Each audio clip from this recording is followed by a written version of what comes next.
So yes, my name is John Szurley. I got a chance to at least come around and talk to you a little bit about where your level is with scaled agile or agile itself. Are you window shopping? Are you just interested? Or are you guys in the market for it? What have you?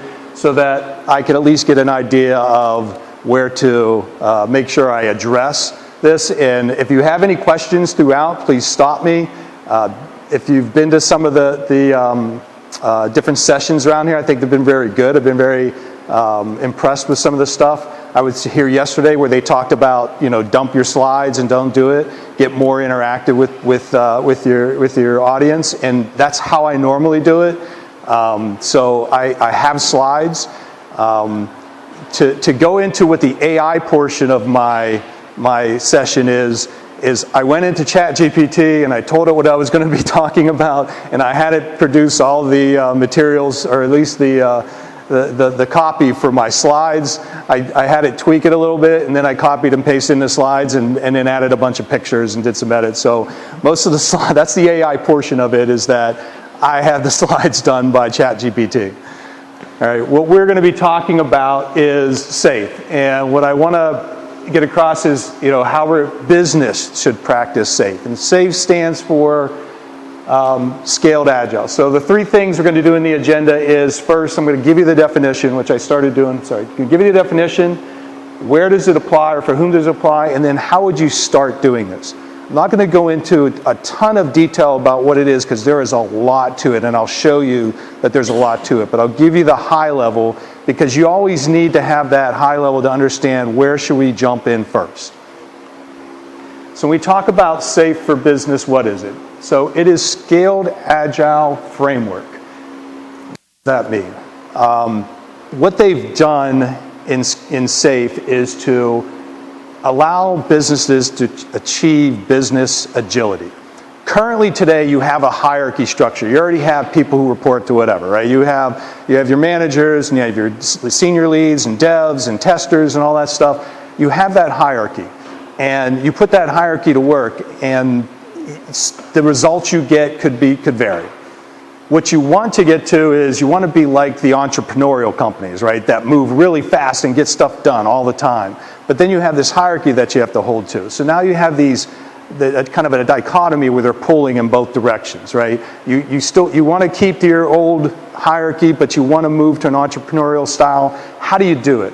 Well, what SAFe does is it puts an operating system, a second operating system that you work with on top of this, so that you can marry the two together. So it integrates lean, agile, DevOps, so it's a comprehensive operating system to put in place. A lot of people say they do agile, right? And when they say they do agile, most of the times what they're doing is like, well, we run sprints. And at the end of sprints, we do X and Y, and sometimes they do it and sometimes they don't do it. Well, when you have an operating system, right, you have hierarchy, you have people, you have management in place, but when you have an operating system, you have to follow the operating system, right? You put things in place, they're documented, right? You publish it, you train the people on it, and then you have them follow that operating system. Now, within the operating system, the best part about it is it's flexible. So you can organize and reorganize with it. You do that in smaller chunks. And I have a slide coming up that talks about it. You want to fail, you're going to want to fail fast, right? You don't want to do things that's wrong for a long period of time. I can tell you personally, where lots of projects that I've been on, I've been in this industry a long time, they have these long time periods, right? 6-9 month periods for writing an application, and a lot of stuff does not surface until you get to the end, because they're not looking at it quick enough. They're supposed to be doing it in sprints, but then really, are they really doing it just development? A lot of companies will just say, well, we do it agile because our development team does agile. But that's not really being a business, that's not really attaining business agility, right? You're only focused on one thing. So what SAFe does is there's 4 different configurations that you have with SAFe. There's the essential portion, and I'll go through. There's this solution, which is for large-scale solutions. And then there's portfolio that allows your business to also join in and be agile, where you're going to do things in smaller chunks. And then there's full, which means you're running all of them. So when you have a big company, you may eventually get to full. Everybody would start at essential. You would probably move your business into portfolio. You would do solution if you have large solution, and I'll talk about that. And then eventually you can run it full. So before we go into how SAFe works, let's talk a little bit more about business agility. And there are 7 core competencies that go along with SAFe. The one that we're all used to seeing is down here, teams and technical agility, right? You have agile teams that are doing work. You try to build in the quality of it, and you try to get releases out, quickly. Everybody knows this part. Everybody knows what this is about. But what ends up happening most of the times is that our projects start to fail because the rest of it is not really supporting what's there. There's not a lot of, I don't think there's a lot of developers in here, but I'm a developer from the start. And when they say agile to me, and they say, we want to do it agile, we want to move really fast, all they really are saying, like, hey, if we make mistakes, we want you to make up for what we're doing. Here's something new, here's something else, here's something this. There's no planning around it, right? There's no set operating system that they're working on. That when they say agile to you, they mean they just want to throw everything at you and you get it done for them as quickly as possible, right? But that's not really what agile is needed. So the other core competencies that have to go along with it, lean agile leadership. Leadership is very important. If you don't have, everybody knows, if you don't have your leadership backing you in what you're going to accomplish, it won't work. So the first thing you have to do is you have to go to the leadership and be able to convince them and tell them, why are we going to go lean? What is there? And SAFe provides a lot of documentation online to be able to go and show your leadership, here's what it means, here's what we're going to be doing, etc. The other part that all companies will do is doing the product delivery, is delivering. And a lot of people have heard of this one in having a CI/CD in delivery.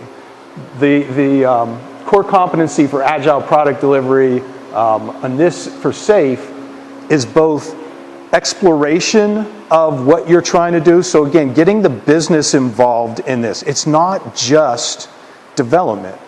Business has to also be agile in what they're doing. So continuously exploring, okay, for 9 weeks, we're going to put together these features and put them out there. And then they continue to explore, okay, what should we do next? I always go into companies and I ask people, when we go to different groups, I ask them, I say, if everything in your life stays the same, but you could change one thing, what would that one thing be? And then they think about it and come back and say, well, if I could do this, just one thing, that would help me tremendously, right? There's your prioritization. There's what the business needs to start thinking. What is the top stuff? Because after you get that one thing, maybe afterwards, the next thing that you thought was the most important might not be. Continuously exploring should be part of a agile business. So then is the delivery as well. So you're continuously exploring, continuously developing, and then continuously delivering. The idea is to get to the enterprise solution delivery is to have continuously evolving live solutions. I was in here for one of the meetings on the UI side of things, and it's always a conundrum for me on saying when I hear requirements and I can see what the business wants to do, and there's always this MVP of this is the most important part, and it may be a reactive, so like a validation role that has to go in to stop them from doing something. And then on top of that, they want a UI that also helps them and prevents them from doing it, which is more proactive. So if I put this product on, I want this to show, and then if I don't fill this out, I don't want it to be able to move on from here. Because if you take the approach of evolving live solution, your MVP is that validation rule. Get to that first. That provides the most value. The users will not be able to move on to the next phase without completing what needs to be done. The fact that it shows or hides the whole time should not be as important. It should happen and evolve down the road after you get the first part out. Why is that important? you have a company that probably has more than just one group trying to get your resources, right? I know I have that. I have a limited number of resources that I can use, but I have a huge demand on our time. How do we pare that down? If one group starts taking it all up for every part of their solution and they want to go from start to finish, that can hurt the company because now you're ignoring the other parts. So you have to try to get to everybody's MVP first and have them understand that you will evolve to their solutions as you go along. As it becomes more important, after they see that validation rule, they may say, oh, we really don't need to hide and show. They know whether to go in there or not, right? So now you haven't wasted it. As you go on in the different core competencies here, you have working on the high level in your portfolio where you're really getting lean on what goes into being discovered. I think if you could, how I can explain that is at the very top is the idea. Somebody has an idea to do something. We want to go to AI, right? That idea starts.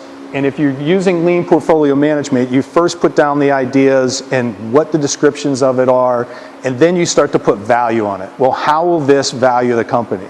And by doing this at a highest level, you can then decide where to put your dollars towards funding.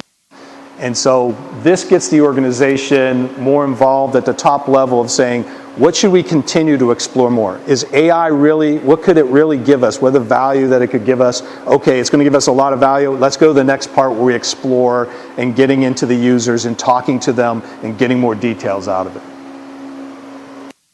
Any question around any of this so far? Okay. So who should use it? Smaller companies might not be able to realize all, because this is scaled agile. If you're at a smaller company, and you have a couple development groups, scaling that at that point is probably not as advantageous. You could still use the operating system and the processes that are in place to help your business, but scaling it is what SAFe is all about. SAFe's essential layer, when we get to it, is about doing agile. And then SAFe takes that and tells you how to scale it up with all the different groups that you have. So you should transition to it when, there's all, again, AI came up with a lot of great reasons. But what I think it is that if you are failing at doing agile, and it's probably because you don't have it defined out, your people are not trained, don't know what they're doing in it. And what SAFe can do for you is put an operating system that allows you to have guardrails to train and have them run in a cadence together that allows them to then evolve as they need to. SAFe will take teams and give them autonomy. SAFe will take teams and have them be able to put stuff in short increments and learn from what they do and improve upon it. One thing I've seen in Agile all the time is how many people have been part of retrospective meetings? How many times do you go to a retrospective meeting and it's just a bunch of complaints about everything that went wrong and no action items to get anything done? Or even if you do put action items, how many times do they actually do it because they're already off and running on to the next part of what they have to do? It's a failure. It's a failure. Everybody is looking at looking at Agile in a way that they're saying they do it, but they aren't really performing it. So by putting SAFe in place, you should go there and SAFe when you feel that you are failing at Agile. This is everything that goes into SAFe. And I put it up there. This looks scary because it is scary, right? There's a lot of moving parts in here. Essential SAFe, I think I can move over this side. Essential SAFe is this bottom part, okay? This part along here is Agile as you guys think, what you've seen before about running Scrum and everything that goes with it to getting things released. That's the bottom part. That's the heart of it. Is the essential part is starting with this. Now, what if you have multiple teams that are doing this at the same time, right? I have 5 teams that are running, not all in the same product, but they are all running together and trying to accomplish things. And a lot of times they intersect with themselves, right? You're going to have some code, you're going to have some data issues, you're going to have some integration issues, you're going to have training. All of that stuff needs to come together at some point. So what SAFE starts in the essential side is introduces what they call an agile release train, keeping your development separate from your releases. Have a team that's dedicated towards what the releases are going to be, how they need to come together. They even have a position called the train engineer, okay? The engineer is going to run, it's kind of from a PMO standpoint, it's kind of the product manager who knows all these different things have to come together for us to release at this point. So they put together an operating system that allows you to pretty much stay with the team that you have today, the hierarchy they have today. You put the operating system in place, and now you can start working in a much more entrepreneurial way with your teams. Then from there, getting the business to go to agility, getting the lean portfolio side happening. So you get to the portfolio part of SAFE, and this starts to have where your upper end starts to think about things in different streams. And when I said about the MVPs and the evolving solutions, getting them to think about that and budgeting only towards what makes sense for the company. What is the most value?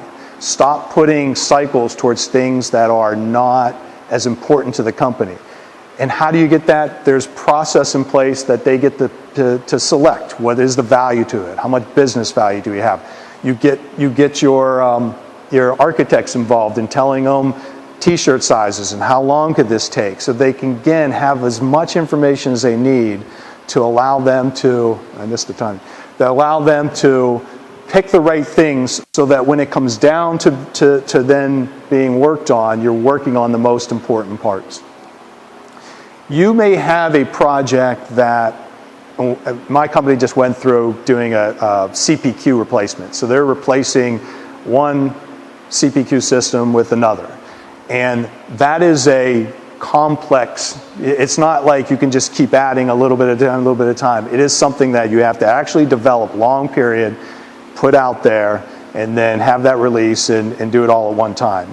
So in SAFE, they recognize that not everything is going to be the same agile process that happens. So they have their operating system, they have structure in place so that you can do large projects at the same time.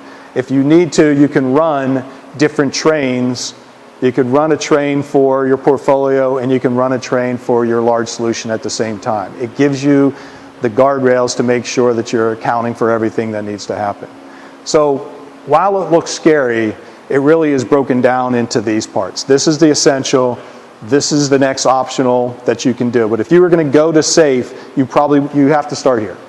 Not probably, you have to. This is where you start, and then you try to get the business involved, and then this is there so in case you do run bigger projects. And that's just me explaining it all. Let me just check the time real quick. Okay. I'm running through this faster. So then, how would you transition to it? Because it's an operating system, and like any other operating system, you need to know what's in it. How does it work? Some of the things that SAFE puts together, and I'm just going to give you a great example. So I came from another company who's an actual consulting company, and they run their entire organization on SAFE. That means every team, whether they're working for different companies, right? They're a consulting company and they work for different companies, but they all get together to plan their next 2 months together. They spend 2 days in planning what's going to happen in the next 2 months of their lives.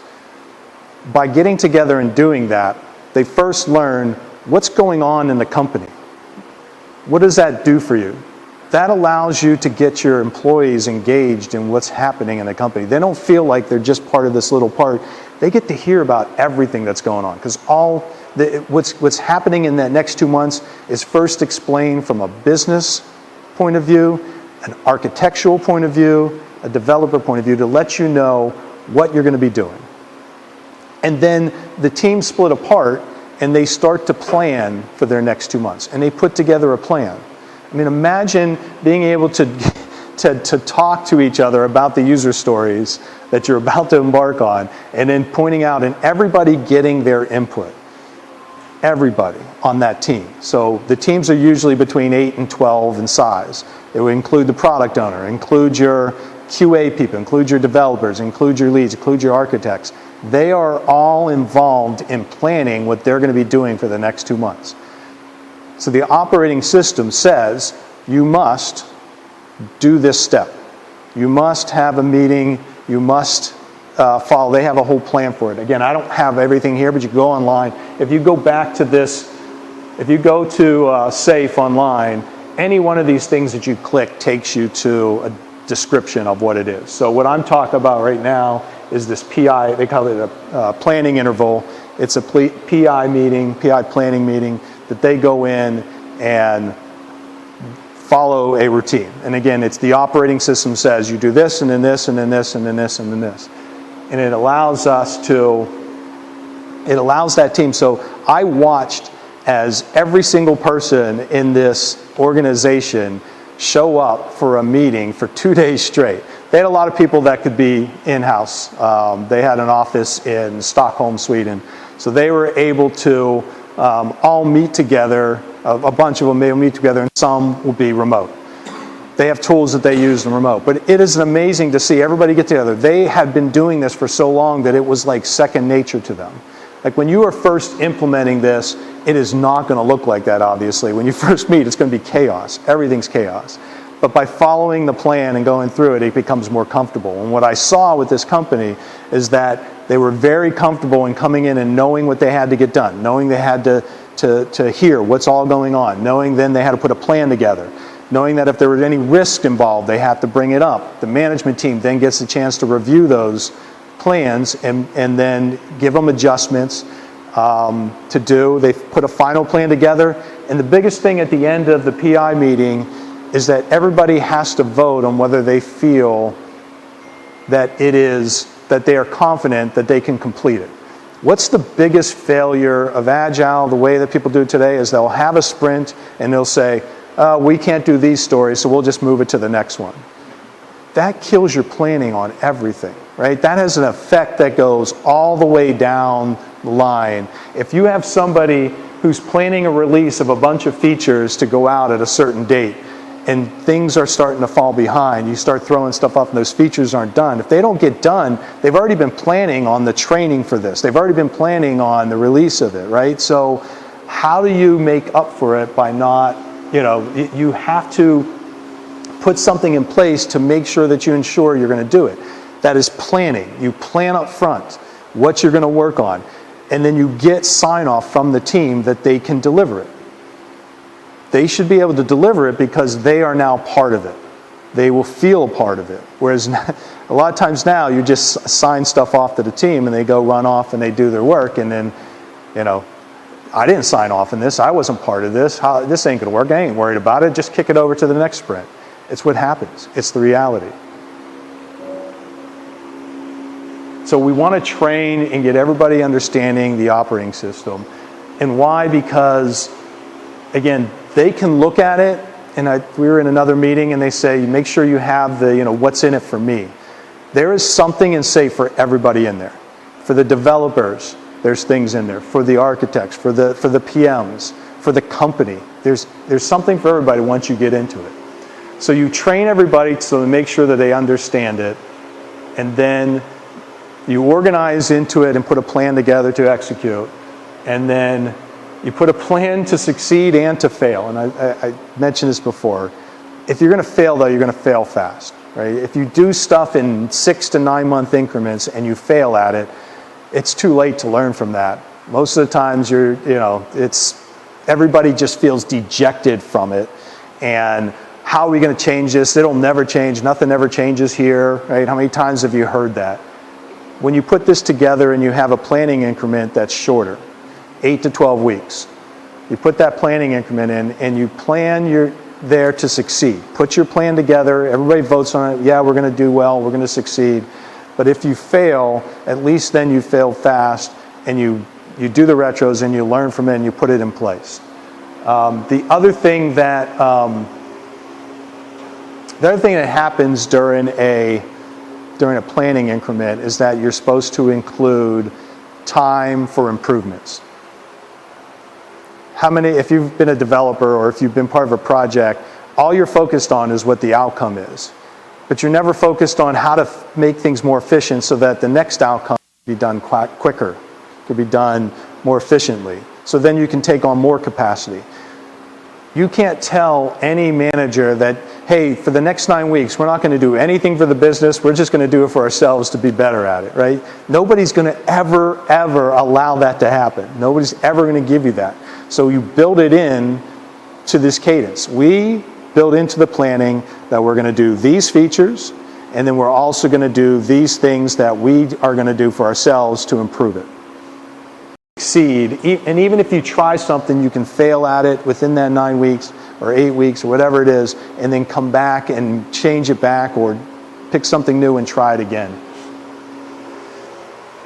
There's a cadence in execution to it. So initially you're going to have people, and I attended another session yesterday with a company here who we're engaging when we go live to help us coach these meetings, help make sure that it goes a little bit more smoother as we go out until we get the hang of it.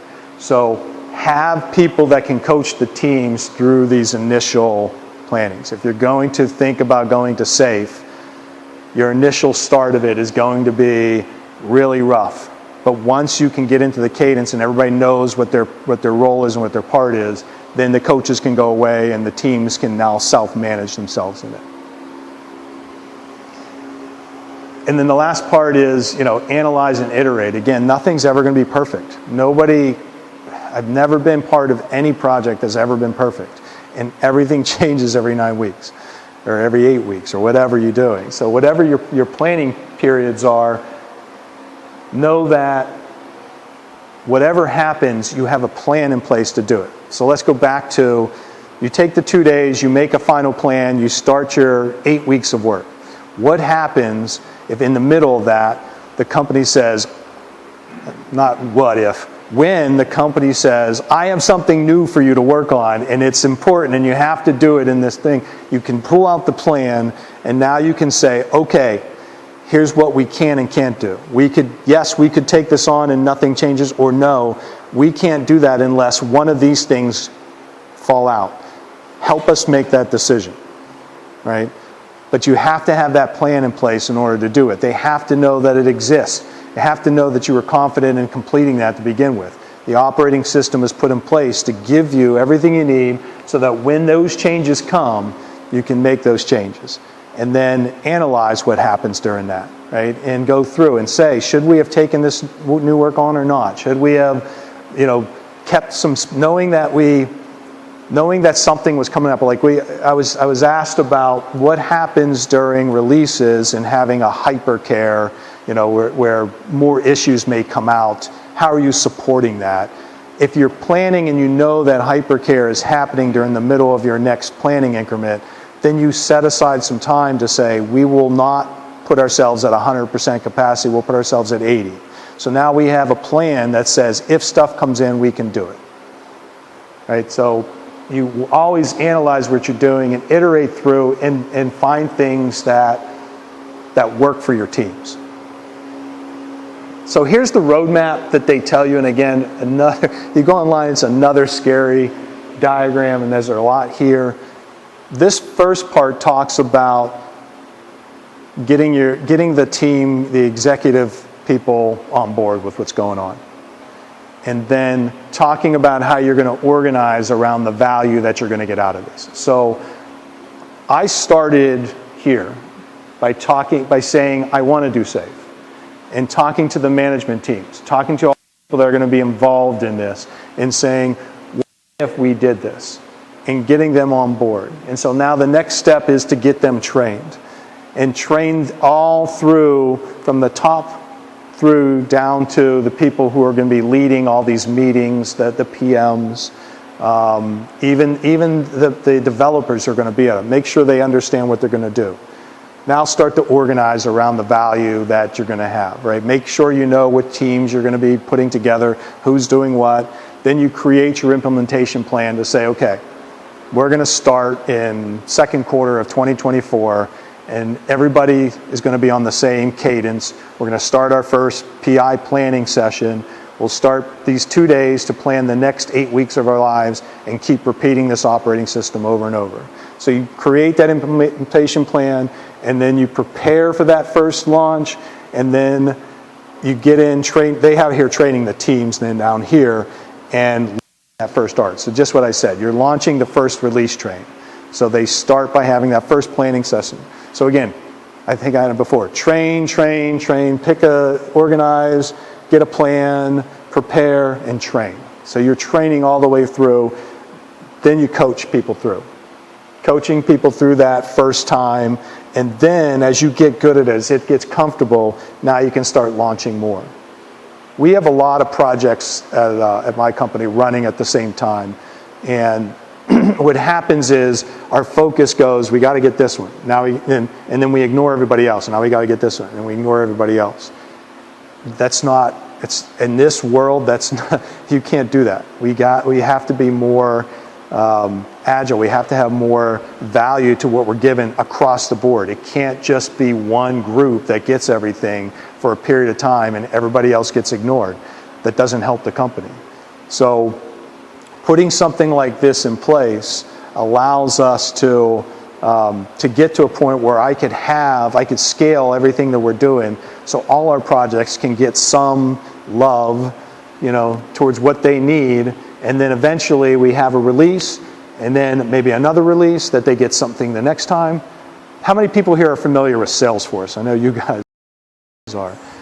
Salesforce, I started in this industry a long time ago. I went to a conference where Salesforce was a booth at a Microsoft conference in San Francisco. They were just a booth, all right?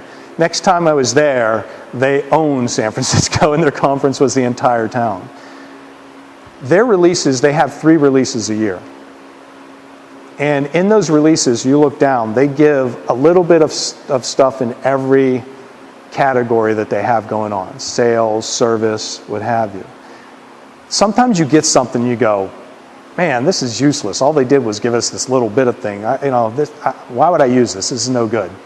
Then the next time they bring something out, they have another oh, now that this feature's on it, it's actually pretty good. I can start using it. And then they give you the next feature. They've been doing this.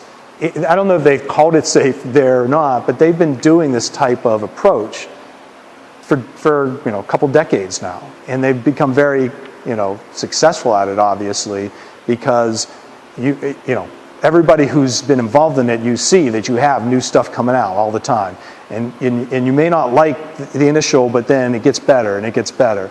Or if something's not working, how many times we've seen something in Salesforce come and go really quickly, right? Because they're the same way. If it fails, if the customers aren't liking it, they get rid of it. They dump it and they bring out the next one. And they get a new name for it or whatever, right? There's always something that goes on.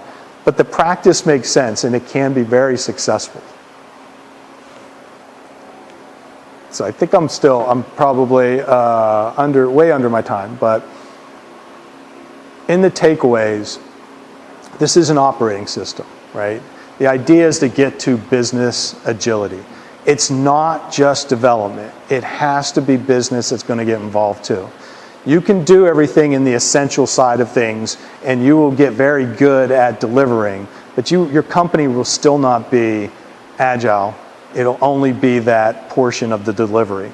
You're going to have to then show them and convince them that in order to really gain the value out of this, we now have this operating system in place that can deliver a lot of value to them, but you now have to select that value in a better way that matches. So you start with an operating system, you talk to your executive team about where the benefit's going to be. You're going to use it to bridge where you are today to become an entrepreneurial network. Everybody wants to be like the entrepreneurs, right? That is where the goal is to get things done as quickly and fast and out there. Somebody new is always getting something out there. Well, how does a behemoth like Salesforce get stuff out 3 times a year? They have a process in place to do that. Implement on the top of your current structure. You don't have to blow everything up. I think that's the really nice part about SAFe. Don't blow up what you have today. If you're running Agile or what you think is Agile, you don't have to change it. Start, show the cadence that you're supposed to be in. Train the people on doing it. Get them through this and put in place this operating system so that they start to become more involved in part of what is going on in the company. Once you can get essential SAFe down, now you have predictability with what you're going to deliver. You have accountability because everybody is part of it and they're saying, yeah, I agree, we can deliver this in the next iteration. Nobody asked that today. Nobody has nobody. I could go to my developer and say, hey, did you approve this plan for the last one? And they'll probably say, what plan? I just got assigned tasks, right? That's pretty much it. That's not the kind of company I want to work in. That's not the kind of approach I want to take. I want that developer to feel like they're part of it. I want them to be able to contribute. I want them to be able to, tell me when things are going wrong. And if they raise their hand, they have to speak on why they feel they don't have confidence in it. So I can leave the current structure I have in place.